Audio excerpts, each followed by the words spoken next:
Hello to everyone watching. My name is Autumn Scott. I am a board member and programmer for the film festival. Thank you for joining us for Nadia Butterfly. We're very happy to have it at our festival this year. I would like to welcome the director and screenwriter of the film, Pascal Plante, Hi, and, bonjour. and the current MP of Milton and Olympic gold medalist, Adam van Koeverden, who will be joining us shortly. I could tell the audience all about you, but why don't you tell them a little bit about yourselves, Pascal? Yay. Hi, thank you very much for having seen the film. Thanks for being here. I'm Pascal Plante.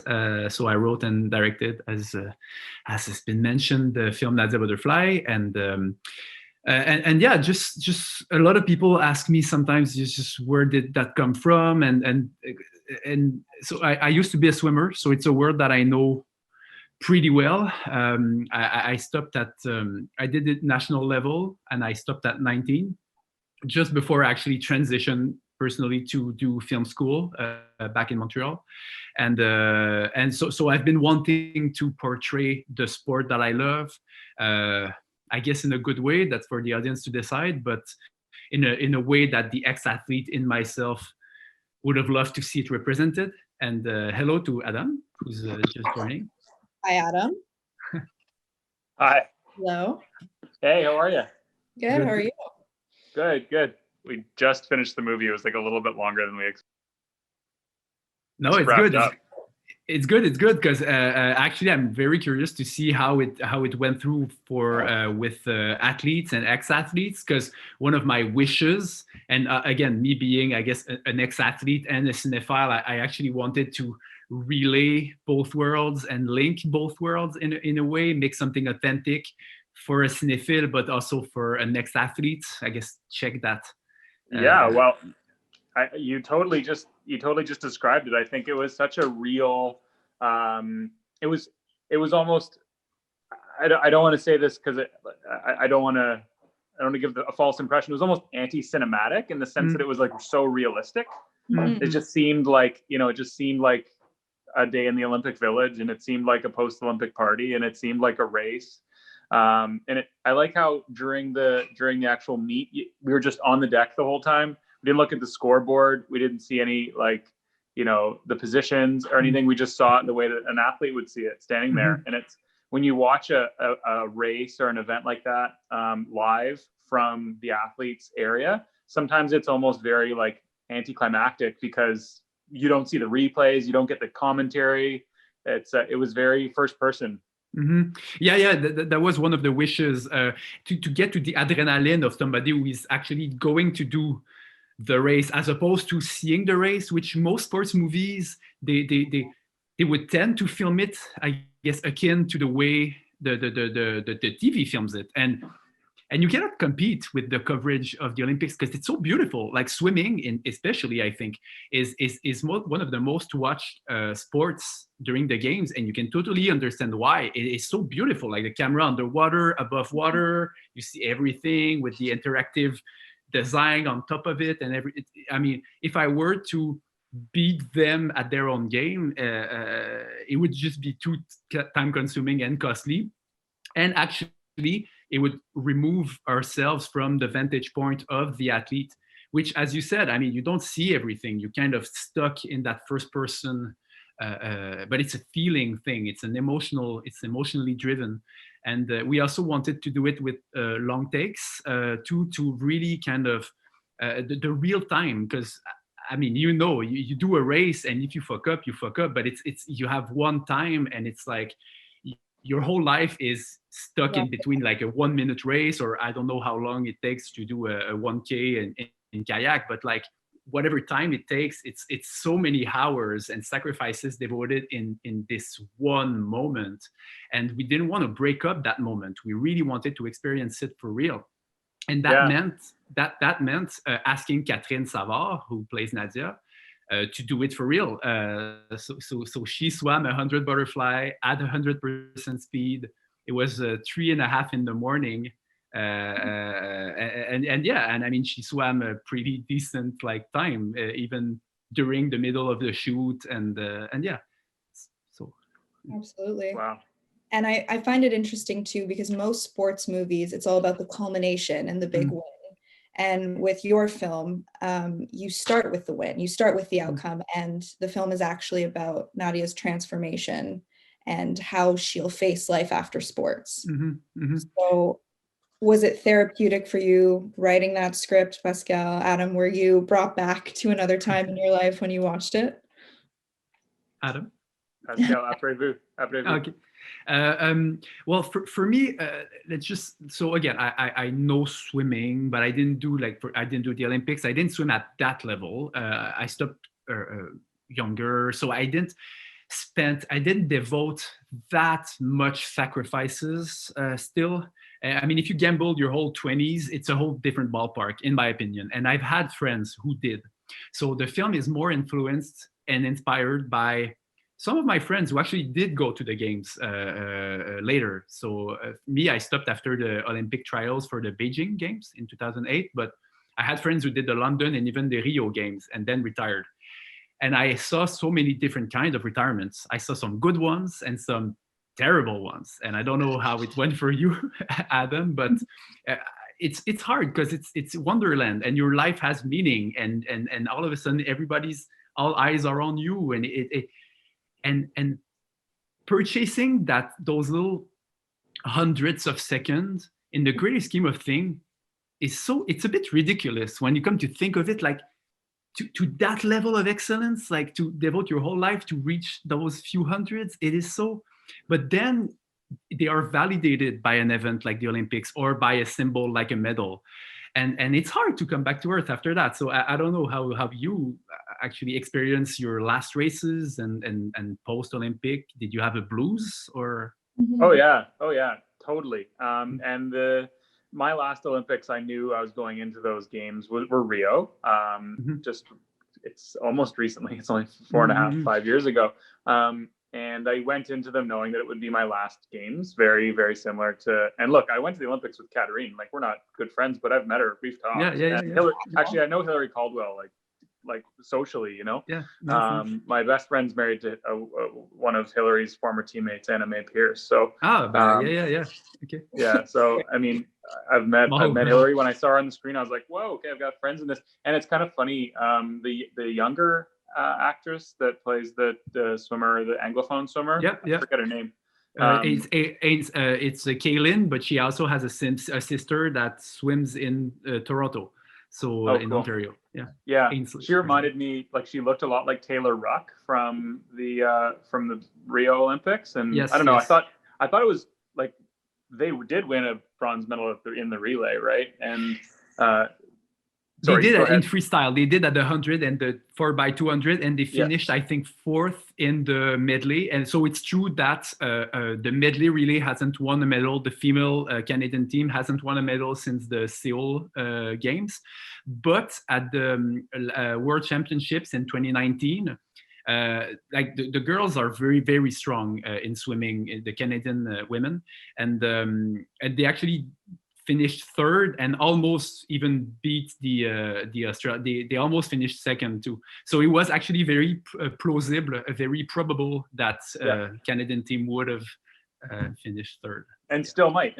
But I still might. Yeah, sure. I was drawn to the reality. Hillary Caldwell and Katarine Savard are both bronze medalists at the Olympics, I think. Sure. Yeah, that's what I was thinking. And like it for me, medals of different colors have really different meanings. And I'm not here to talk about my Olympic experience, but I've won one of each color and 2 silvers, and I can tell you with quite a bit of certainty, actually, that the bronze medal might be the happiest medal.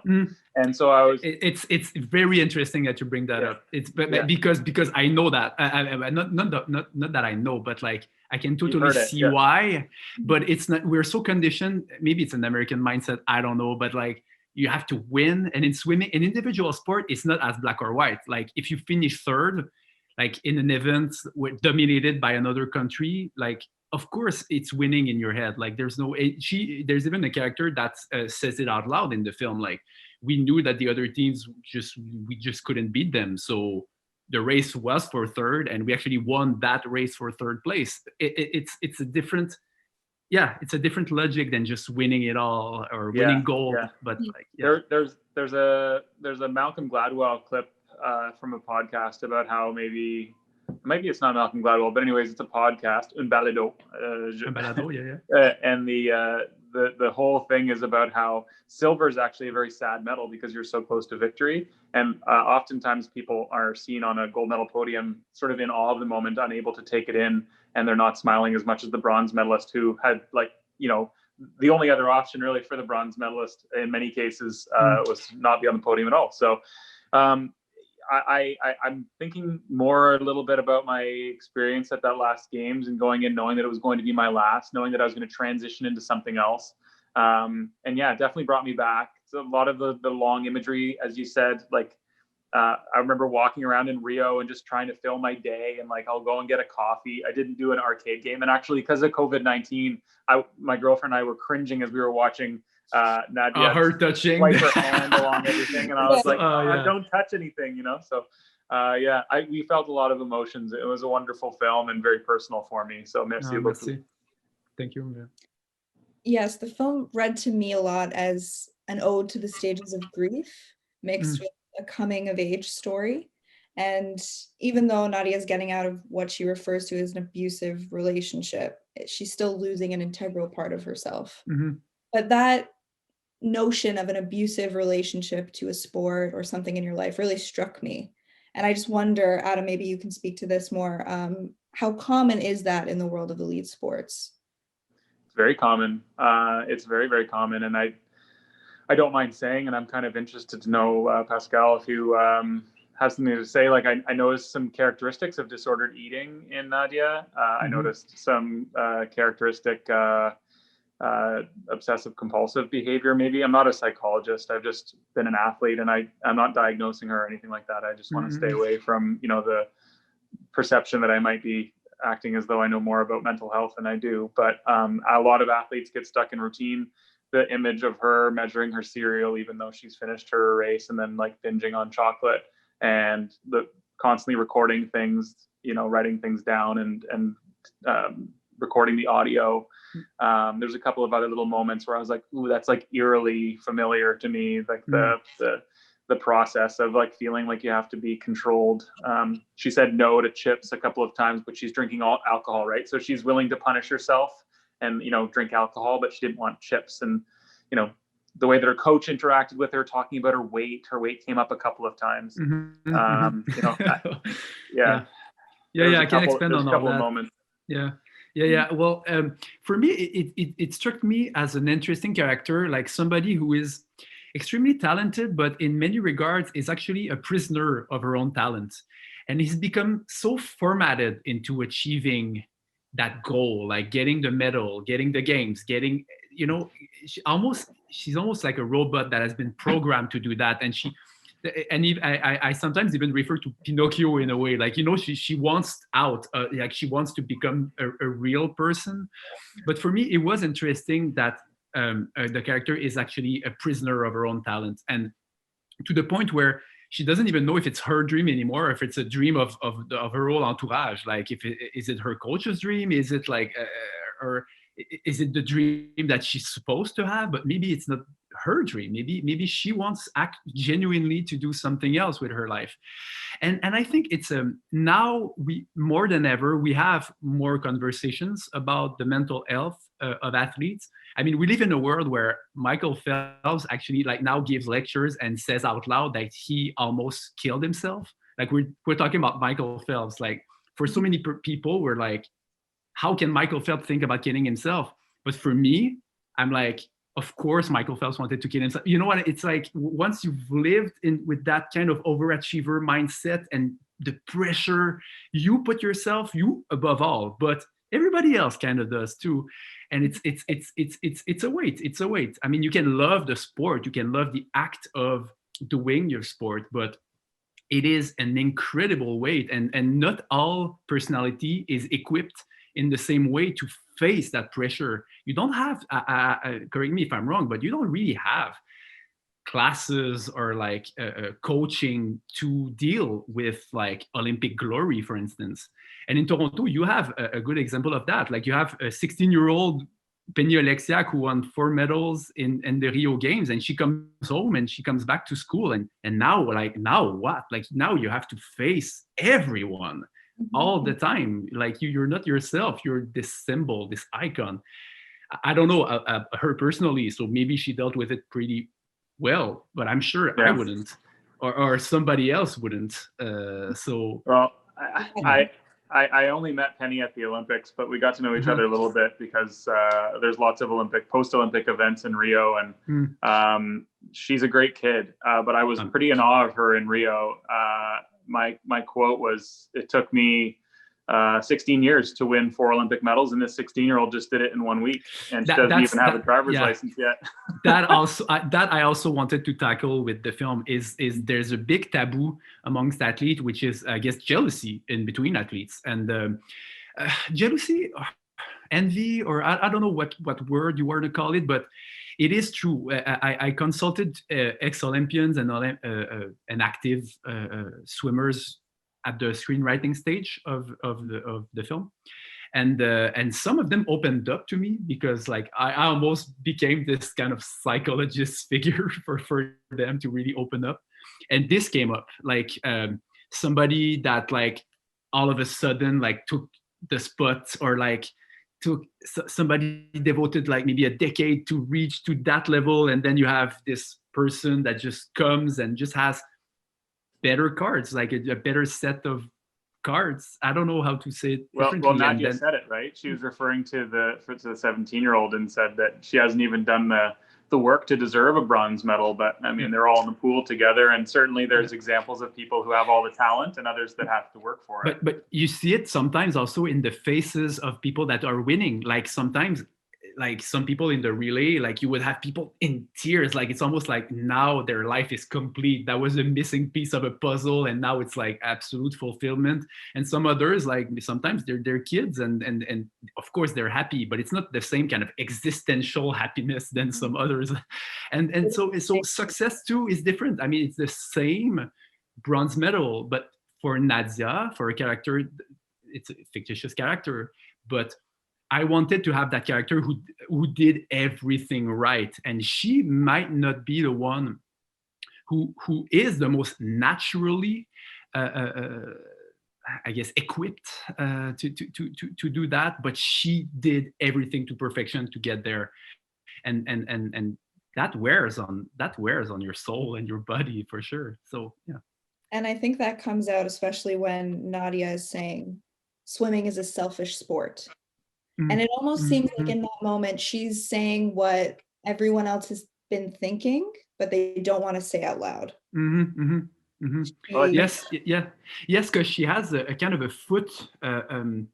She's in her head at this stage in the screenplay. Like I wanted her to be a bit bitchy, like to like, yeah, I'm already out, so now I can tell you the truth. Like I can tell you, but I mean, she's also talking about her. It's very immature, and it's very clumsy the way she just shoots at everyone in that scene. But it is true in a way. Like you everything revolves around you. It's like your food, your like I know my mom would wake up at 5 to drive me to the pool. Like, thank you, Mom. You know what I mean? It's like we take so many things for granted because we're so driven with our success. But our success actually, like if there's people orbiting around, and it's we have to acknowledge them, and sometimes we don't. and yeah, we can tend to become a bit more selfish. I think exacerbates those character traits doing sport at a high level, but. Yeah, I've often referred to my sport career as being very selfish, and I don't shy away from it. I think I did want to win first and foremost because I wanted to be the first. I wanted to be the best. I wanted to cross the finish line in front of everybody else and prove that I, was better than taller guys and stronger guys and fitter guys. It was selfish. There's an element of competing in sport where you're doing it, I wouldn't say for other people, but on behalf of a country. You're like racing for a country or for Team Canada, and you're part of a bigger picture. I think that's honestly what kind of drew me to public service, is being part of a bigger picture and being part of a grand plan, and like focusing on other folks and being an advocate for people. But I totally agree that being an athlete is super selfish. Even Mhm. being a team athlete, like you're really, really focused on your fitness, like your food, your bedtime, everything's just Yeah. about you. Yeah. And, Yeah. a lot of my friends who transitioned almost far more swiftly into a career of parenthood, maybe they have another job, but their first and foremost role now is one where they're taking care of a child. That's a quick transition when you go from, being obsessed with your bedtime and your regimen and your Yeah, stretches to there's a Uh-huh. baby on my shoulder and they need to be fed. So life comes at you fast. Sure. Absolutely. Are And there questions? Oh, yes, actually, we do have audience questions. Thank Nice. you for reminding me. Question from Carmen Martino. Any plans to make a movie about Vicky Keith? I actually don't. Maybe I'm missing out, but I actually don't know. Do you? No.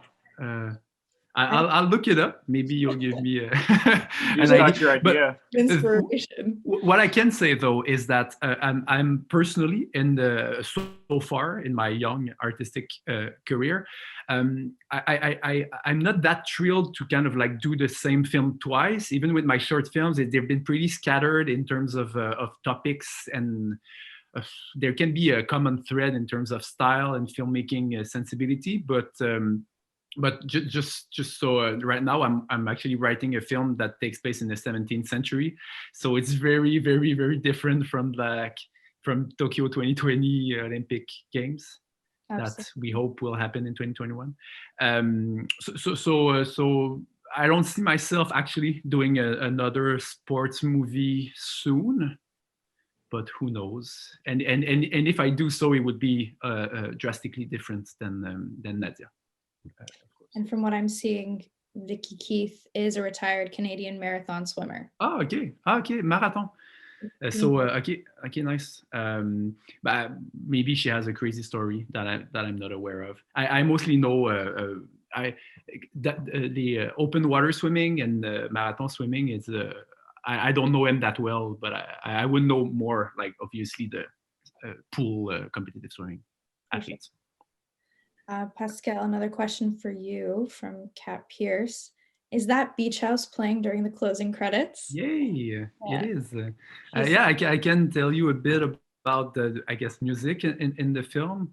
I'm a big music buff in general, so there's that. But more than that is when I'm writing, I spend a lot of time actually kind of creating the head space and the mind space of the film, like and Nadia Butterfly being the kind of a melancholic sports drama, which is kind of weird, but we wanted to have all the music that felt almost ambient, very floaty, very dreamy. So I listened to a lot of dream pop and a lot of also there's an artist who does almost the soundtrack because she provided so many tracks. Her name is Grouper. She does like ambient. It almost feels like you're underwater when you listen to Grouper.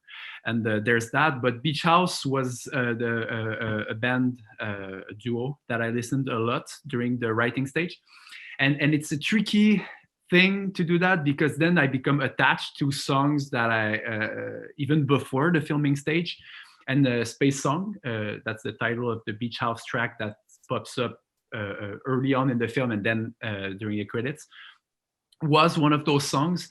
And then you're kind of stuck because you like it so much that you're like, oh, it's gonna cost whatever it's gonna cost, and I mean, I'm gonna have the Beach House track in the film. But what I learned also from my previous film is that having a song that I like in the closing credits is the biggest gift I can give to myself, seriously, because when I did tour with my previous film, which was called Les Faux Tatouages, Fake Tattoos. You know, when you do physical screenings, which don't happen much these days, but hey. But I always sneak in during the closing credits, right before the Q&As. So I would always like listen to the end music credits of my film. So I would watch the film maybe twice with people, but then I would hear the end credits maybe 40 times. So yeah, it kind of has to be a song that I like that I love. And but it's also like it's the fitting song, not in terms of lyrics, just in terms of mood. It's very kind of like indie dream pop. It pretty much defines the heart and the pace and the pulse of Nadia Butterfly, I think. It built the world for me. It really brought me in and enveloped me in that. And I think that's important for world building in general for movies, but I think the soundtrack was captured very well. Thank you, merci. Personally, you're welcome. Adam, I have a question for you, and it is a question I've wondered for so long, and I'm so excited I finally get to ask it. But okay, I'm very interested in just being so rigid and then drifting into excess like we see Nadia do. So is the Olympic Village that crazy? Please tell. I can say to my constituents that I've never been to a party like that at the Olympics or anywhere. That was a bit extra. I thought the drug use was really interesting. If I can analyze this for a second, I don't know very many athletes that would use drugs at the Olympics, because that's really like, fine, you get home, like you're pretty confident you're not going to get a drug test, like, recreational drugs, I'm not advocating for them, but I'm just saying, like, that's really tricky, because they could go back and get a drug test the next morning and lose their medal. Like, that's the Ross Regliati story, right? And for those who are unaware, Canadian snowboarder, 1998, tested positive for a little bit of secondhand smoke from marijuana cigarette, but he kept his medal. It predates my Olympic experience, but I was very shocked. And at first, when I saw a white baggie, I was like, "Whoa, they're going to do cocaine." And then I heard it was MDMA, which is still an amphetamine, and they would still test positive for that. The next day for like a day. It's a couple of days, but Well, who knows, right? It was just such risky behavior, especially after an Olympic medal. You could lose it all. I just found that I was like, I got a shiver up my spine. So, I mean, the excess, it really depends on the culture of different sports. I'll be honest with you. Some sports have a real culture of going out and partying pretty hard, and other sports are very sheltered. I've known swimmers that were both. I've known swimmers that were like, like always 15-year-olds, and they go to bed at 9 and they bring their stuffed animals with them. It's so true. And my craziest parties were with swimmers, and then again, like, so many people that would not party were also swimmer friends. Like it's you can't judge somebody by their sport, but definitely some sports are more party sports than others. Like I don't know, I'm not going to judge any sports. Canoe kayak was a big party sport, particularly in the early 2000s. It calmed down a lot for some reason. So we used to go out and drink after our races, even if we had races the following week, which seems crazy to me now, but we were young and we recovered fast, so we always had fun after races, but not like that, not MDMA orgy fun. The drug I know is very, very tricky, though. I guess the other types of it, for sure, drinking. I've also done a bit of research, and I had so many stories come to me, and again, I mean, I didn't do international level, but like whenever you would do the proper like national level, like of course after, like that would be you basically have 3 crazy parties per year in a way, right? It's all every trimestre, like kind of like every cycle kind of thing. You shouldn't drink during your trimesters. I just heard that in en français. Trimesters in a stage of pregnancy. Sorry, I was making a bad bilingual joke. I have my French lesson. J'ai ma leçon de français demain pour 1 heure. It's such a bilingual film too. It's good. Oui, c'est bon. Building bridges. What was I? So, but also the excess of, I guess, the sexual nature more. That is also. I mean, I don't know if you want to expand on that, but like that, I know I didn't want also to say and state that everybody does it, because of course it's not true. Catherine is pretty much not doing. See, Catherine is she doesn't drink. She doesn't. So Catherine is not Nadia in that regards for sure. Ariane too, like who plays Marie-Pierre. Like Marie-Pierre really feels like kind of. All right, let's go party. Yeah. There are people like that, but not necessarily the 2 girls that we had to act in the film. But what was that? Where was I going? So if I could expand on if you had your thought, go ahead. No. It's good. Go ahead. Sorry, the way we communicate on Zoom is so awkward sometimes, and you're like, silence is like horrible. I noticed that when they were drinking the bottle of tequila, it's first of all, it's something that you would buy tequila if you hadn't drank before, or if it's your first time, and they're drinking out of the bottle, and it was so awkward. They were holding it like a baby bottle almost. Mm-hmm. The imagery there wasn't lost on me. Exactly. Like if I was gonna get drunk now, like it's COVID-19, so I'm doing my share of drinking. But you'd pour yourself a glass and you'd sit down and enjoy it. Yeah, the whole en français, in French we say infantiliser, like it's a world that actually yeah. You can't do that to some athletes because you don't take decisions for yourself most of the time, so it creates kind of social awkwardness in other areas of your life too, and for sure with drinking. So I mean, they are in their 20s, but they're drinking. Like I wanted them to feel like they're 16-year-olds, and they just found out like their parents' stash of alcohol, and like that this is the way a 16-year-old, like normal non-Olympian, would kind of drink and party and dress to party, and this is deliberate. The fact that Nadia sometimes feels very immature. She in some areas she is 20 something, but it was c'était volontaire. It was deliberate to have her feel like a 17-year-old sometimes, for sure. And it 17 ou 16 ans à Montréal, mais 12 à Montréal, 14 à Montréal. People grow up faster in Montreal than they do in Toronto, for sure, particularly with drinking, because it's so, Maybe. But it definitely did feel like Nadia's first foray into drinking and partying in that world. So and like you said, the immaturity, she goes from singing Avril Lavigne to straight from the bottle and doing drugs. So I think that just marked a definite character change. Like exactly this is what she has been missing in her mind. And that realization that it wasn't so great. Right. And more about the structure of the film, because it is true, we kind of flip the narrative structure of most sports movies, but it's more akin to the life of an athlete, like the actual real lifespan of an athlete. Like you have so much more time after your career, man. It's like you retire in your 20s. How crazy is that? Like your whole life is in front of you in many ways. So having the film also unbalanced in this way is almost like a glimpse of what's to come. Also, it's like if you miss the adrenaline of the first half of the film, can you imagine how she will miss the adrenaline of that crazy race?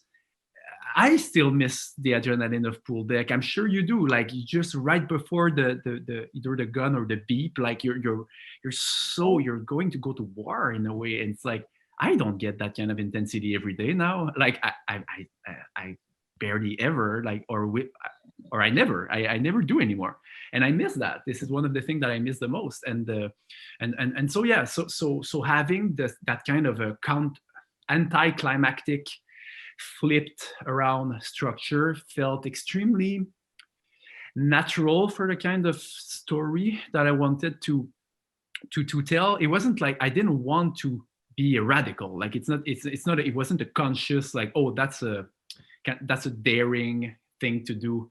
It felt extremely organic to the story that I wanted to, and it's now that people analyze the film and I get to discuss that, it's people tell me how surprising it is and how radical it looks to not have the big race at the end of the film. And it's just now that I realized that maybe it was such a bold move, but it didn't feel as much because I think it's tied in with what I wanted to say pretty efficiently, I think. Well, the movie for me was about Nadia's transformation. Right, exactly. Right, so I think it was. And it's not just about the glory, because glory again it's a very intimate thing. It's a very individual sports. It's very the psychology of everyone. Everyone is different. Everyone has to deal with it differently afterwards, and so it was a character study, and it was meant to be like that. And also to have kind of the space and time very condensed, that's also counterintuitive, because there could have been another film where she actually gets home, she actually starts working, doing her studies, and but it would have been it would have been fine. It would have been a different film. But for me, it's all in the projection of what's to come, and I wanted to analyze like that very tipping points, like almost with a microscope. Like those are the 2 days after your last race. Now you're retired. Now you cannot say I'm a swimmer anymore. Like in a way, you cannot even dwell on the Olympic medal you just won, because you don't want to be defined by that your whole life too. Like you're proud of it, but I mean, you want to be proud of something else you'll achieve in the future. And yeah, those are big questions. And of course, she experiences the blues. And actually, I actually wrote the script following the stages of grief. You, Autumn, mentioned grief. This was a literal aspect of the creative process of the film. Like I even went very, it's almost academic, but it's, your denial, anger, and blah, blah, blah. And she actually experiences all of them, even with that condensed time frame. And not everything is resolved at the end, but I think she's more equipped to understand her decision even. Because I think at the beginning, she wants out, but almost the way you would want out of a house on fire. Like you just know physically, viscerally that you cannot do this anymore. And I think by the end, she doesn't necessarily change her opinion, but I think she's more mature about it. She's digested her decision more, and and now she can get home with a bit more. She's not the same at the end than she was at the beginning. Long story short, so she matures in the process for sure. I found the process of her yelling at her coach to be her like moment of sort of very cathartic, and she sort of shed the guilt of wanting to leave. She was angry then, but I think that's maybe the only time I saw her smile, other than in the moments after the big race, was when she was on the bus. And that was after, the meet is over, her friends are over. Or finished the meet. I mean, we didn't see the result of the men's relay, but they seemed happy. I don't know if you maybe wrote their result, but I don't know if necessarily the athlete that I saw in the movie would be happy if they won a silver or a bronze, or silver or gold.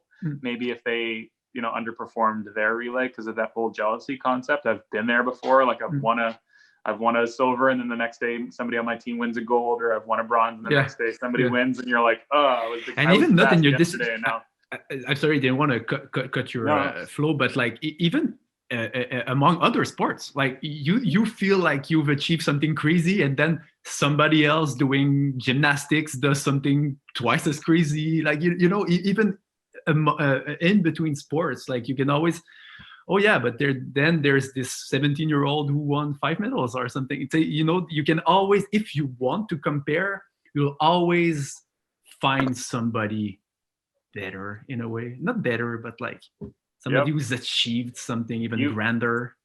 If you look, you'll always find somebody better. Even Usain Bolt can say, Michael Phelps is better, and Michael Phelps can even say Usain Bolt is better, because that's the eternal debate, who's better. And I don't get anything out of those conversations. Every Olympics the debate happens, who's a better athlete, this champion or that champion. Like, it doesn't matter to me, like, at all. I've never gotten anything out of that. The real question is, who's the hottest of the two? That's the real question. Yeah, exactly. And it's funny because we often think of elite athletes as the epitome of health and wellness, heroes in a sense. And really, probably athletes, like you've been saying, are just constantly comparing themselves to other athletes or other people. So it's that pressure never goes away, or it never alleviates. Sure. Again, Michael Phelps wanted to end his life. I mean, again, what more can you say? If you strive for the highest level of excellence, if it's a catch-22, and because even if you achieve it, you'll be dissatisfied because now you cannot achieve something greater or something. Like it is very destructive behavior to be that focused on greatness, like to that extent. Yeah. I have two things to say about the excess. One, you have to be excessive if you want to be a champion athlete in most sports. You have to be willing to do, 100 times 100 meters. I'm sure you did that workout once, at least in your career, 100 times 100 meters or 100 times 100 yards. I did crazy, stupid workouts like 53 kilometers on a Wednesday morning, and 20 times 1,000 meters the day before we do 15 times 1,000 meters, like all sorts of stupid, extreme, frankly dangerous things. So you're willing to be excessive in training. So of course you're going to be excessive in your social life afterwards. It leads to a lot of very destructive behavior as well. And that excess plays into other aspects of your life, right? If you're willing to be excessive in training, and you need to be, and you train yourself for that, then you start to think that, maybe you've got to do more and extra in every other aspect of your life. And it leads to a lot of dissatisfaction in other areas. And I think, again, I don't want to talk like a psychologist too, but I think it's also when you associate that excessiveness with happiness too. This is what is going to drive you nuts in the future, because happiness, I'm sure now that I've been away from sports for more than 12 years, the happiness is in the details, happiness is in the little things too. But like, go tell that to somebody who just won a medal at the Olympics, right? I mean, the definition of what's fulfilling and what you think makes you happy is in an extreme high, and so you will always kind of want to reach those extreme highs. But I mean, real life is not like that. The Olympics is not real life. So again, if you condition, it's almost like the Pavlov dogs. It's like, if you condition yourself to be happy with like those big achievements, how can you be happy on a day-to-day, like just kind of more normal? So those are all big questions, and those are all things that I tackle. It's in between the lines. It is not the story of every athlete. Obviously, Nadia is fictional. Though I think through her, I wanted to show a dissatisfaction of somebody who, in the eyes of everybody else, should just be happy. She has it all, or so everybody else should think. But if you don't love what you do to that extent, well, yes, you can be unhappy even if you just won a bronze medal. It's paradoxical, but I think it makes for interesting psychology and an interesting character. Yeah. Very interesting. Just being former competitive athletes, what made you choose the paths that you're on now? Do you find that your discipline and the things you've learned have influenced where you decided to go, or did you want to completely diverge from that path? Not diverge, because I had my retirement was happy. Again, I mean, my last meet, I even did best times, and I didn't stop like when I was hurt or after I've been bitter for years or for a long time. So I had a smooth retirement. And what also helped is that I moved from one town to the other. So when I swam, I was in Quebec City. I moved to Montreal to do film school. And the Concordia University didn't have a swim team, which was good, because if I were to go to an university with a swim team, maybe I would have continued. Maybe, I'm not sure. But for me, it was just the transition was smooth because it was a clean break. It's like, I was happy, I did it. I'm kind of happy with what I did, and now I'm turning the page, frankly. Instead of kind of being in between, and cinema is not something you can do as a hobby, otherwise it will stay a hobby all your life. So you really have to devote yourself. So to answer your question, I think the intensity of sports for sure has to be, or at least I hope it is translated a bit in my work, in my work ethics. But just also understanding my biorhythm, it really helps when you're have to be creative. Like, on set, it's such a long day, but like managing my energy and other people's energy, yeah, learning a lot about the resting process, and I don't know, all of this. For instance, now I'm writing, and I know, like, if I reread my what I just wrote like 3 times in a row, like, okay, now my mind is elsewhere. It's no use just going through to the motions if I'm not 100% there. So I devote less hours, but like more focused hours at everything I do. I think sports definitely taught me that, because you're really doing training 25 to 30 hours a week, which is a lot, but it's less than a 40-hour job in a way, but it's so many hours that you're 100%. And I try to have that a bit in my creative life now. So there's that. But it's not that different. I mean, sports and arts shouldn't be seen as both ends of a spectrum. I think they're more. They're both akin in many ways, I think. I can expand on that, but or not. Adam, But, I got logged off for a second, so I didn't hear your question, but it sounds like something I'd be interested in. Oh, that's okay. I will repeat. So being a former competitive athlete, what made you choose the path you're on now? Do you find that the path helped you or made you want to do something completely different? Well, but so completely different. But also, I think who I was in me when I was swimming. Like, I was a movie buff. I was into arts. I used to draw comic strips when I was young. Like, I have tons and tons and tons of like unfinished comics, and comics and cinema is so similar when you come to think of it. And so yeah, there's so many things that were in me that stayed with me for sure. So yeah, I was kind of like the artist amongst the swimmers. When I was like, if somebody was looking for a film recommendation, they would go to me. Like, I was that guy. So I kept being that guy after sports. Though I stopped swimming for a while. Like, I didn't have the urge to go back in the pool. I would keep in shape though. That's one thing that never left me. Like, I go running, I do whatever. Now I'm in confinement, but I do home gym workouts, whatever I can do. But so that's endorphin and adrenaline. We're still kind of doped up with that. Like, our brain kind of needs it. I don't know about you, but Adam, but I mean, it's almost a missing piece in your brain if you don't have that endorphin shot.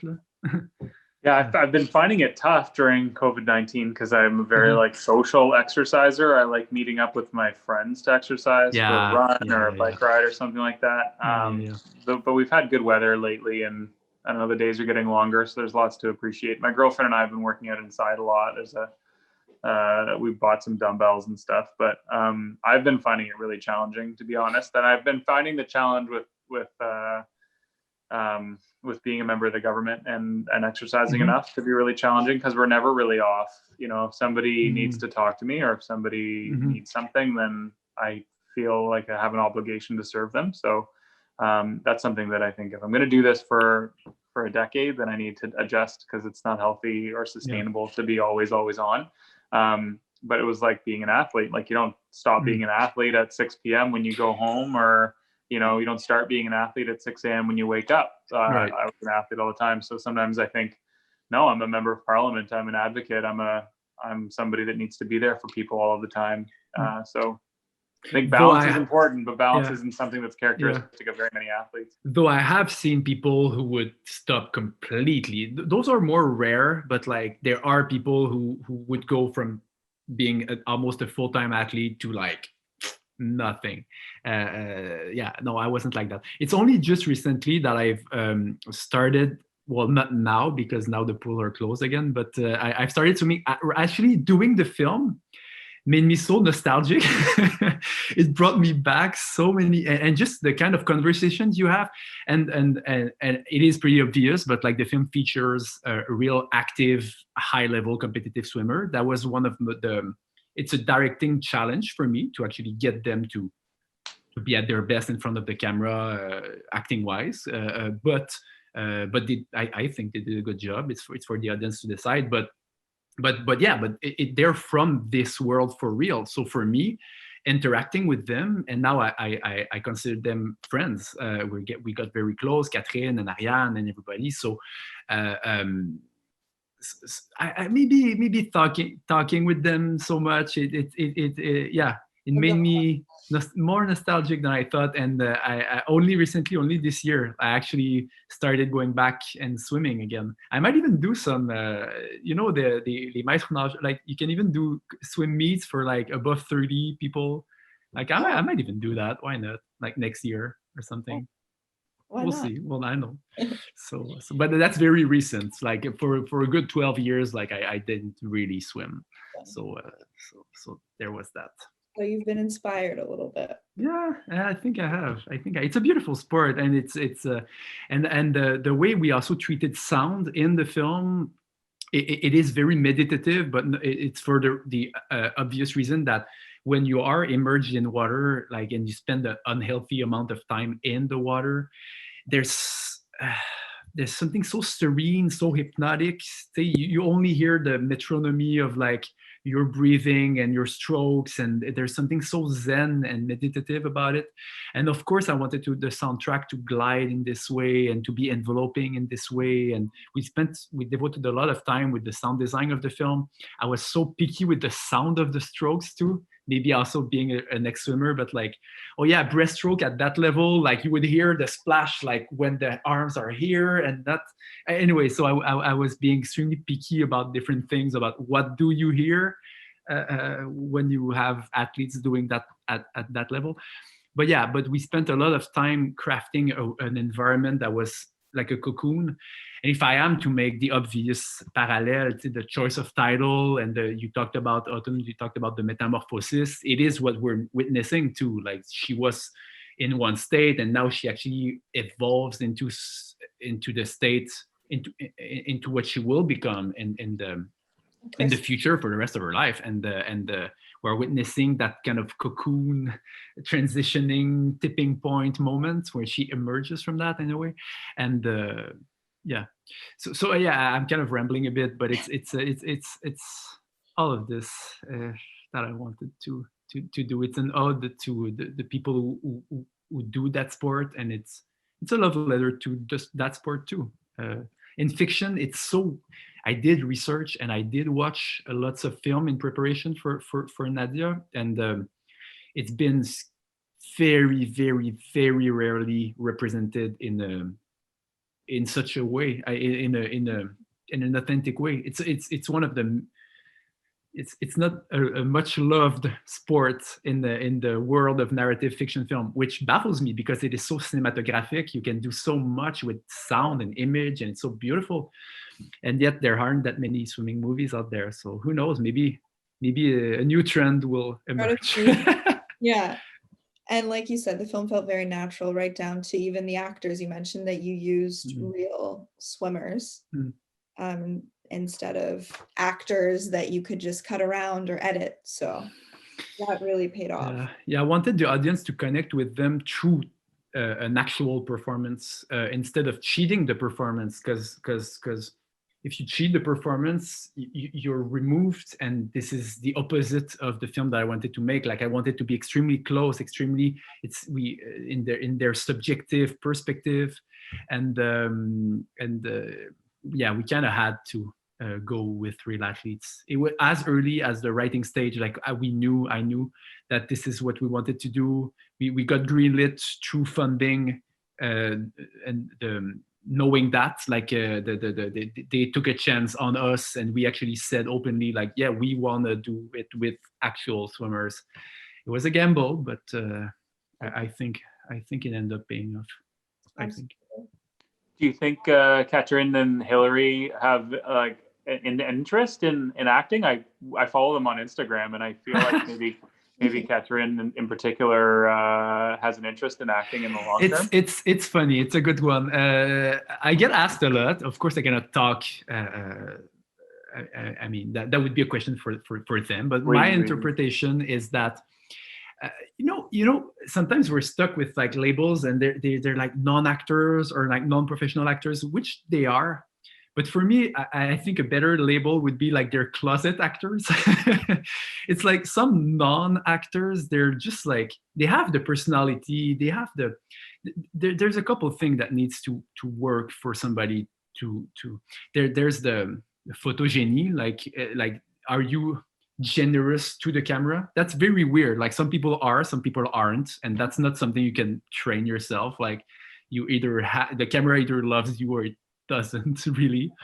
So but that's the easy. The real challenge is for me, what I'm looking into, either an actor or a non-professional actor, is can you be touching? Like, can you actually give us access to your inwards? Like, and it's, again, this is not something everybody can do for and vehicle, like can transmettre.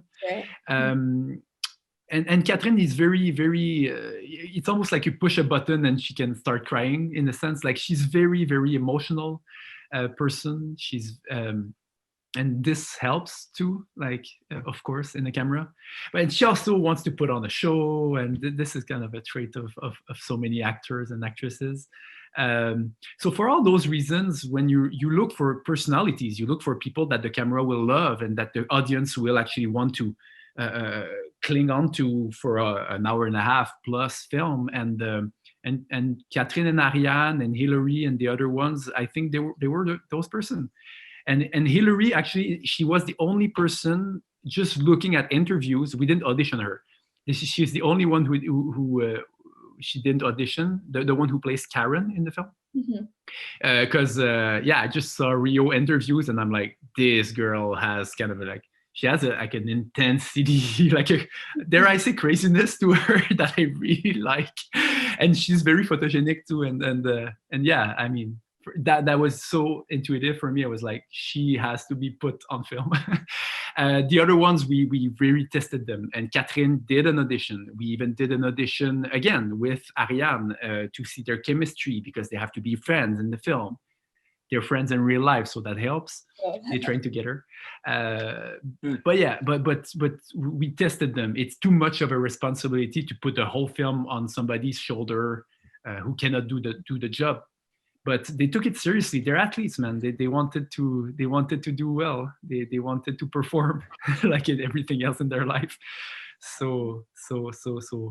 But they enjoyed it very well. And so, if the question is, will she do it again? I think if an offer comes up, she'd say yes. I think that's what she would say. So we'll see.